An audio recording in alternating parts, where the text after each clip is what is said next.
फिर से स्वागत है आपका के चैनल के इस बुलेटिन में। खबरों में आगे बढ़ने से पहले एक बार फिर से नजर डालते हैं आज की हेडलाइंस पर।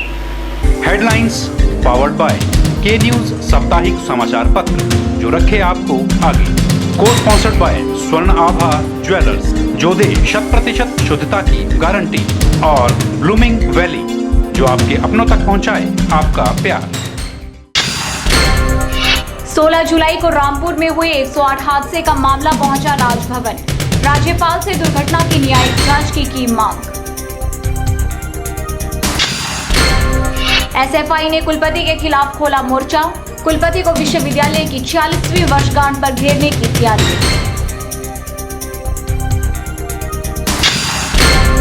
युवक के सभी हथियारों को न पकड़ने पर NH 21 में जाम। प्रशासन व मंत्री प्रकाश चौधरी सहित सरकार के खिलाफ जमकर की नारेबाजी। और मॉनसून ने दस्तक देते ही धारण कर लिया अपना विकराल रूप। ऊंचाई वाले इलाकों में मक्के की फसल टूटकर बिछ गई खेतों में। बुधवार को मकान नियमितीकरण संघर्ष समिति की आम बैठक का आयोजन वरिष्ठ नागरिक भवन जेल रोड में किया गया। इस बैठक में समिति के सभी सदस्यों और विभिन्न संस्थाओं के पदाधिकारियों व आम लोगों ने भाग लिया। मीटिंग में सरकार द्वारा अनियमित भवनों को नियमित कर पॉलिसी, जो कि 8 जून 2016 के अध्यादेश द्वारा लागू की गई है, पर विचार विमर्श किया गया और आम सहमति से ये प्रस्ताव पास किया गया कि 30% सेटबैक की शर्त को हटाया जाए और 100% डेविएशन का अनुमोदन किया जाए और नियमितीकरण दर की शर्त को हटाया जाए और आम जनता के हित में पॉलिसी बनाई जाए। जो ये पॉलिसी है, इसमें क्षेत्रीय असमानता जो है उसको भी पैदा करने में सरकार कहीं तक जो है उसका ही मंशा लग रही है।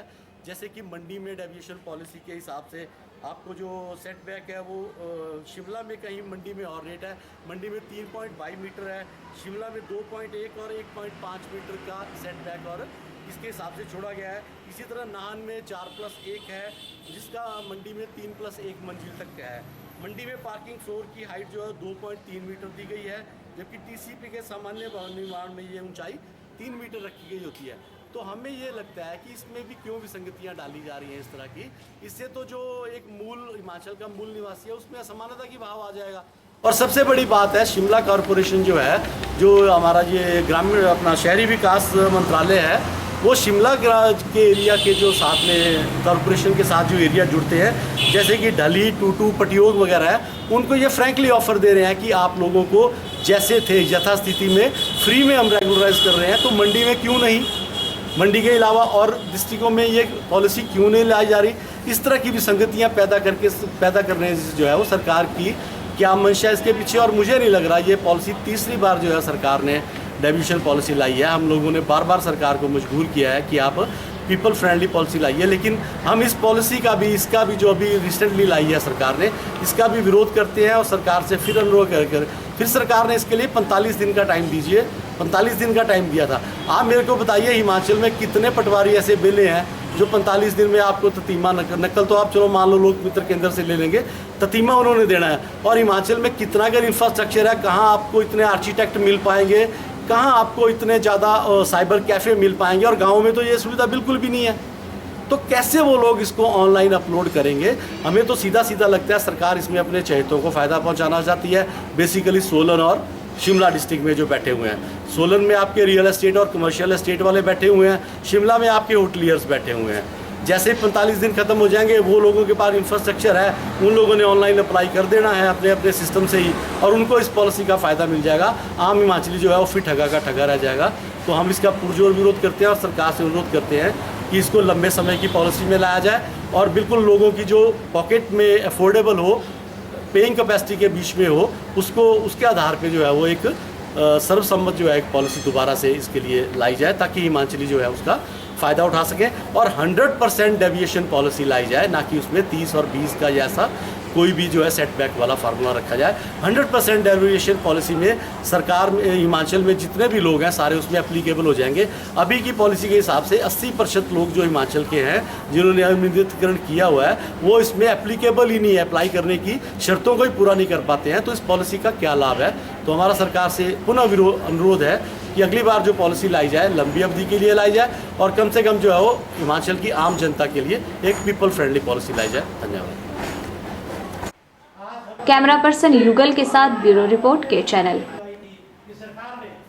वीरवार को मकान नियमितीकरण संघर्ष समिति का प्रतिनिधि मंडल जिला प्रशासन से मिला और जिला प्रशासन के माध्यम से सरकार को ज्ञापन भेजा और ज्ञापन के द्वारा अनियमित भवनों को नियमित करने के संबंध में जारी किए गए अध्यादेश को वापस लिए जाने की मांग की।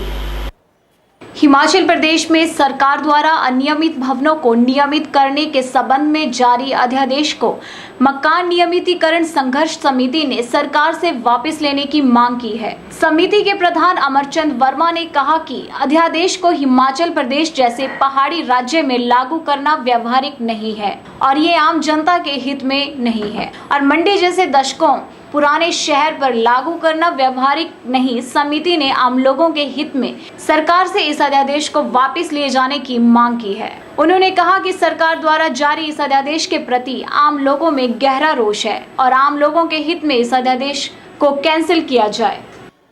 आज हमने डीसी के माध्यम से हिमाचल सरकार को सबमिट किया। उसमें हम ये चाहते हैं कि जो इन्होंने टाइम दिया था, जो ऑर्डिनेंस 45 दिन के अंदर लोगों ने अप्लाई करना था, मकान नियमितीकरण के लिए एप्लीकेशन मूव करनी थी, तो वो अभी तक हमें उस पीरियड में काम हो नहीं सकता क्योंकि ना पटवारी मिल रहे हैं ना कोई स्टाफ मिल रहा है। तो हमारी ये मांग की हमने इस माध्यम से कि 6 महीने और 1 साल का टाइम जो है लोगों को दिया जाए ताकि इसके ऊपर गौर करके वो कई लोगों को अभी तक इसके बारे में वाकिफ़ी नहीं है। और साथ में इस मेमोरेंडम में ये भी लिखा हमने कि जो पेनल्टी 7,000 से 15,000 रुपये डाली गई है वो इतनी ज़्यादा है प्रतिशत, तो इतनी ज़्यादा है कि भाई उसमें कोई भी आदमी जो है लाखों में पेनल्टी पे नहीं कर सकता, जबकि मकान हम अपनी ज़मीन पे बना रहे हैं, अपना पैसे से बना रहे हैं, तो इतनी ज़्यादा पेनल्टी तो कभी दी नहीं जा सकती। लोग उसके असमर्थ हैं, इसलिए हमें कहते हैं कि बगैर पेनल्टी के जो है रेगुलराइजेशन की जाए, जिन उनके मकान जैसे हैं वैसे ही उनको जो रेगुलर की जाए और उसके साथ जो सेटबैक वगैरह हैं वो बहुत ज़्यादा हैं वो भी कम किए जाएँ। जैसे कई बार हमने इसमें अपने मेमोरेंडम में गवर्नमेंट को सबमिट किए हैं। कैमरा पर्सन युगल के साथ ब्यूरो रिपोर्ट के चैनल। उपमंडल सुंदरनगर के लोअर बहली गांव में 17 दिन पूर्व 2 युवकों पर जानलेवा हमला कर मारपीट के फरार आरोपी व शिमला में उपचाराधीन एक युवक की हुई मौत पर सैकड़ों ग्रामीणों ने NH 21 सुंदरनगर के धनोटू चौक में जाम कर पुलिस प्रशासन व मंत्री प्रकाश चौधरी सहित सरकार के खिलाफ जमकर नारेबाजी की। प्रधान लोरमा देवी और उप प्रधान बंसीलाल ने बताया कि 4 जुलाई की रात को गांव के रास्ते पर बने गेट को बंद करने के विवाद को लेकर 2 युवकों पर हमला कर बुरी तरह घायल कर डिनक पंचायत के 1 दर्जन से अधिक आरोपी फरार हो गए हैं। उन्होंने कहा कि घायलों में एक की हड्डी टूटी हुई है, दूसरा गंभीर रूप से घायल IGMC अस्पताल शिमला में जीवन की लड़ाई लड़ रहा था। घायलों के माता पिता सोहनलाल और बिंद्रा देवी सहित सुशीला और ग्रामीणों ने पुलिस को मारपीट और क्षेत्र की हालत बताई थी और आरोपियों को जल्द पकड़कर न्याय दिलाने की मांग की थी, लेकिन आज दिन तक कोई कार्रवाई नहीं की गई।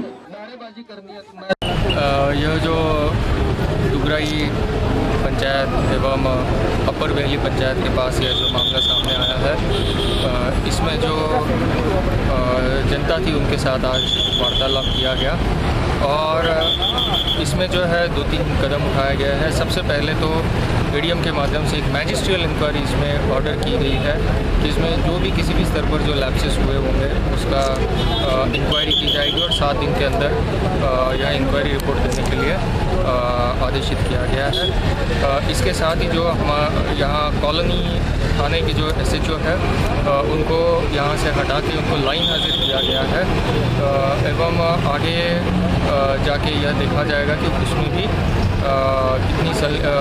किसकी कमी या किसकी गलती पाई जाती है, ये इंक्वायरी के बाद पता चलेगा। इसमें जो भी अलग अलग डिपार्टमेंट्स इन्वॉल्व थे, जिसकी गलती के बारे में जनता ने फीडबैक दिया है, वो सारे मुद्दों को इंक्वायरी के माध्यम से देखा जाएगा। इसी के साथ साथ जो मृतक का परिवार है उसका प्रशासन के माध्यम से आर्थिक या अन्य तरीके से जो भी सहयोग किया जा सकता है वो ज़्यादा से ज़्यादा सहयोग किया जाएगा। बता दें कि 4 जुलाई को करीब 10 बजे गांव के गेट के निकट हमलावरों ने एक स्कूटी और 4 मोटरसाइकिल पर आकर अंजू और जोगेंद्र पर जानलेवा हमला कर गंभीर रूप से पुलिस थाना में मामले की शिकायत की गई है, लेकिन पुलिस उस दिन से मौके से फरार हुए आरोपियों को तलाश करने में नाकाम रही है। के चैनल के लिए सुंदरनगर से विजय शर्मा की रिपोर्ट। लेते हैं एक और छोटा सा ब्रेक, आप बने रहिए के चैनल के साथ।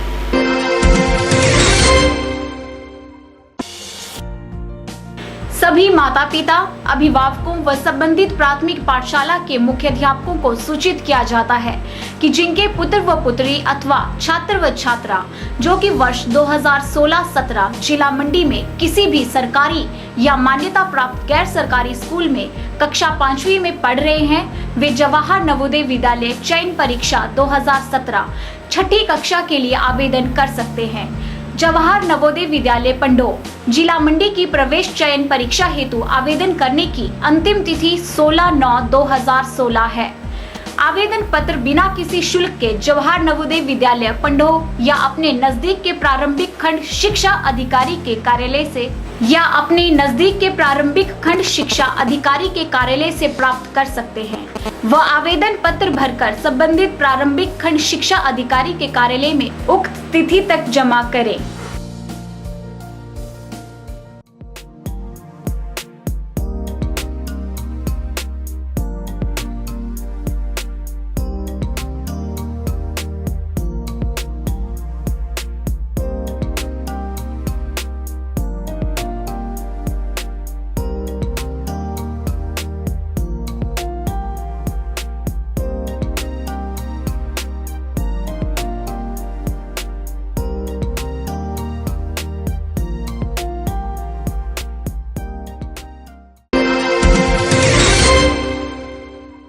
हिमाचल प्रदेश में मानसून ने अपनी दस्तक देते ही अपना विकराल रूप धारण कर लिया है। लगातार हो रही बारिश के चलते डलहौजी सहित चंबा जिला के ऊंचाई वाले इलाकों में मक्की की फसल टूटकर खेतों में बिछ गई है। मानो खेतों में मक्की बीजी ही नहीं हो, जिसके चलते किसान काफी परेशान हो गए हैं। अब किसान इन खेतों में कुछ और बीज भी नहीं सकते। वहीं किसान सरकार और प्रशासन से मुआवजे की मांग कर रहे हैं। हिमाचल प्रदेश में मानसून ने अपनी दस्तक देते ही अपना विकराल रूप धारण कर लिया है। वहीं दूसरी ओर चंबा जिला के किसानों का कहना है कि भारी बारिश ने हमारी मक्की की फसल बर्बाद कर दी है और मक्की की फसल टूट कर खेतों में गिर गई है। सर आज एक हफ्ते में तीसरी बार जो तूफान और बारिश आई है, इससे जो मक्की की फसल जो है बिल्कुल तबाह हो गई है सर। तो सर हमारी जो ये ज़मीन है, हम पहाड़ियों की ये 2 फसल की होती है, इसमें हम एक ही फसल होती है सर, 2 फसल नहीं उगा पाते हैं। जैसे हमारी ये मक्की की फसल तबाह हो गई तो आगे हमको कुछ भी इसमें बिजाई नहीं कर सकते सर। तो हम सरकार से सर चाहते हैं कि हमें थोड़ा हमारी और ख्याल करें और कुछ मुआवजा वगैरह दें सर। किसानों की परेशानी भी ठीक है, क्योंकि जो किसान पूरा साल खेतों में मेहनत करेंगे और सिर्फ एक ही फसल अपने खेतों से तैयार करेंगे और वो फसल भी बारिश और आंधी के कारण खत्म हो जाए तो किसान परेशान तो होंगे ही। सर समस्या ये है कि इस बार मानसून तो रुकने का नाम ही नहीं ले रहा है। लगभग आज 8 दिन हो गए हैं और रात दिन जो है बारिश होती जा रही है और हवा भी चल रही है और हवा चलने से हमारी फसल जो है वो काफ़ी बर्बाद हुई है, हिल डुल गई है और जो काफ़ी नुकसान हुआ है। और साल में हम जो है एक ही बार जो मक्की की बिजाई करते हैं तो उसी से हम अपना गुजारा करते हैं, क्योंकि हम पहाड़ी के क्षेत्र में रहने वाले हैं, वहाँ पर गेहूँ वगैरह जो है बहुत कम होती है, तो हम एक ही फसल पर निर्भर रहते हैं। तो वो भी नष्ट हो जाए तो हम गरीब किसान लोग कहाँ जाएंगे। तो इसलिए हम सरकार से या प्रशासन से यही गुजारिश मुआयना करके तो हमें कुछ न कुछ राहत जो है वो जरूर दें। इसी फसल के सहारे इन किसानों का परिवार चलता है, लेकिन भारी बारिश और तूफान ने किसानों की मेहनत पे पानी फेर दिया है। सर इस बार तो मानसून ने बहुत बुरा हाल कर दिया है और हमारी मक्की की फसलें हवा से बिल्कुल ही खराब हो गई, हिल डुल गई है, जिससे हमें काफ़ी परेशानी करनी पड़ रही है। और हम जैसे साल में एक ही बार मतलब फसल उगाते हैं मक्की, और वो भी अगर हमारी खराब हो गई है तो इससे हम किसानों का तो बहुत बुरा हाल है। इससे हम सरकार से या प्रशासन से यही गुजारिश करेंगे कि हमें कुछ इसका मुआवजा या कुछ होना चाहिए। वहीं चंबा जिला के डीसी सुदेश कुमार मोक्टा का कहना है कि भारी बारिश से हुए नुकसान की रिपोर्ट तैयार करवाई जा रही है। इसमें राजस्व विभाग, उद्यान विभाग, कृषि विभाग भी अपनी रिपोर्ट तैयार कर रहे हैं। इसके बाद सरकार द्वारा निर्धारित किया गया मुआवजा किसानों को दे दिया जाएगा। ये रिपोर्ट जैसे भी हमारी रेवेन्यू अथॉरिटी से भी और डिपार्टमेंट से भी कुछ एक रिपोर्ट्स आ रही है कि जहाँ पर नुकसान हुआ है उनका आंकलन किया जा रहा है, और इसमें हमारी जो रेवेन्यू टीम जो है कई जगह उनको भी भेजा गया है, उन्होंने भी आंकलन किया है, और जो एग्रीकल्चर डिपार्टमेंट और हॉर्टिकल्चर डिपार्टमेंट है वो अपने स्तर पर भी आंकलन कर रहे हैं। और बाकी रिलीफ मैनुअल के अनुसार और जो सरकार जिस प्रकार से मुआवजा देती है उसके अनुसार जो मुआवजा दिया जाना है उनको दिया जाएगा रिलीफ असिस्टेंट के द्वारा। के चैनल के लिए डलहौजी से बॉबी सिंह की रिपोर्ट।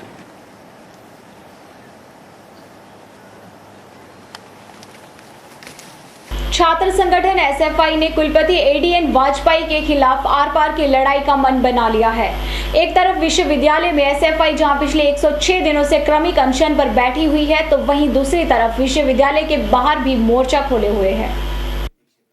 हिमाचल विश्वविद्यालय 22 जुलाई को अपनी स्थापना के 46वीं वर्षगांठ मना रहा है। ऐसे में एसएफआई ने कुलपति पर हिमाचल प्रदेश विश्वविद्यालय की छवि को खराब करने का आरोप जड़ा है। शिमला में पत्रकार वार्ता में एसएफआई ने कुलपति पर जमकर निशाना साधा और कुलपति के कार्यकाल को छात्र और विश्वविद्यालय विरोधी करार दिया। 40 वर्ष हमारे विश्वविद्यालय के जो है वर्षगांठ के पूरे होने जा रहे हैं, उसको लेकर जो है हालांकि धूमधाम से तैयारी यूनिवर्सिटी कैंपस के अंदर चली हुई है। हम ये कहना चाहते हैं कि जो 40 वर्ष जो है यूनिवर्सिटी के पूरे हुए हैं, उसके अंदर जो 5 साल एडीएन वाजपेयी के जो हिमाचल प्रदेश विश्वविद्यालय के अंदर रहे हैं, उन 5 साल के अंदर जो है यूनिवर्सिटी का स्तर लगातार नीचे गिरता जा रहा है। 5 साल पहले जो टीचर्स की वहाँ पे जो टीचर्स होते थे, लगभग 350 के आसपास टीचर्स रेगुलर वहाँ पे होते थे, लेकिन आज हालात ये है कि आज लगभग जो है 150 टीचर वहाँ पे बचे हुए हैं और आज जो भर्तियाँ वहाँ पे की जा रही है। हालांकि पिछले कल भी ईसी की मीटिंग थी, इसी जो स्थापना दिवस को लेकर आज भी जो ईसी की मीटिंग लगातार हो रही है। एसएफआई का कहना है कि जब से कुलपति ने कार्यभार संभाला है, विश्वविद्यालय का स्तर गिरा है। रूसा प्रणाली की खामियां छात्रों को परेशान कर रही हैं। भारी फीस वृद्धि गरीब छात्रों को पढ़ाई से वंचित कर रही है। एससी चुनावों पर रोक लगाकर कुलपति ने छात्रों के लोकतांत्रिक अधिकारों का हनन किया है। शिक्षकों की भर्तियां सवालों के घेरे में है, इसलिए ऐसे कुलपति को कुर्सी पर रहने का हक नहीं है। लेकिन हम ये कहना चाहते हैं कि उस ईसी की मीटिंग से क्या आउटपुट आ रही है। आज जो भर्तियां जो ये लोग बोल रहे हैं कि हम जो कोर्ट के अंदर जो लिफाफे लटके हुए हैं उनको खोलने जा रहे हैं, लेकिन हम ये कहना चाहते हैं कि जो कोर्ट के अंदर जो लिफाफे टीचर्स के बंद पड़े हुए हैं वो गलत तरीके से टीचर्स की भर्तियां करवाई जा रही है। अगर जो उन भर्तियों को उनको लिफाफों को खोला जाता है, किसी जो अलीगल तरीके से भर्ती की जाती है, हम जो कोर्ट के अंदर भी चुनौती देंगे एडीएन वाजपेयी को, हम जो पूरी सरकार को भी जो कोर्ट के कटघरे में जो खड़ा करवाएंगे। इसके साथ साथ कुलपति महोदय बार बार ये कहते हैं कि रूसा मेरी उपलब्धि है, हमने हिमाचल प्रदेश के अंदर रूसा इंप्लीमेंट किया है, इससे बहुत बड़ी आउटपुट आई है। लेकिन हम ये कहना चाहते हैं कि जो बच्चे अपने डिटेल कार्ड के लिए दिल्ली यूनिवर्सिटी का चक्कर लगाते हैं, उस रूसा सिस्टम के कारण जो हजारों छात्रों का भविष्य दांव पे लगा है, उस रूसा के अंतर्गत जो लाखों लोगों की एडमिशन बाहर की यूनिवर्सिटी के अंदर नहीं हो पाई है, जिसके कारण जो शिक्षा का स्तर लगातार गिरता जा रहा है। हम बार बार कहते हैं कि हिमाचल प्रदेश विश्वविद्यालय के अंदर जो है नेट सेट के अंदर जो बेहतरीन परफॉर्मेंस वहाँ पे रहती है, लेकिन पिछले 5 साल का हम रिकॉर्ड निकालते हैं, लगातार जो है नेट सेट के अंदर लगातार जो है जेआरएफ के अंदर जो कटौती हिमाचल प्रदेश विश्वविद्यालय के चैनल के लिए शिमला से रमिता सोनी की रिपोर्ट। के चैनल के आज के इस बुलेटिन में फिलहाल इतना ही। मुझे दीजिए इजाजत। नमस्कार।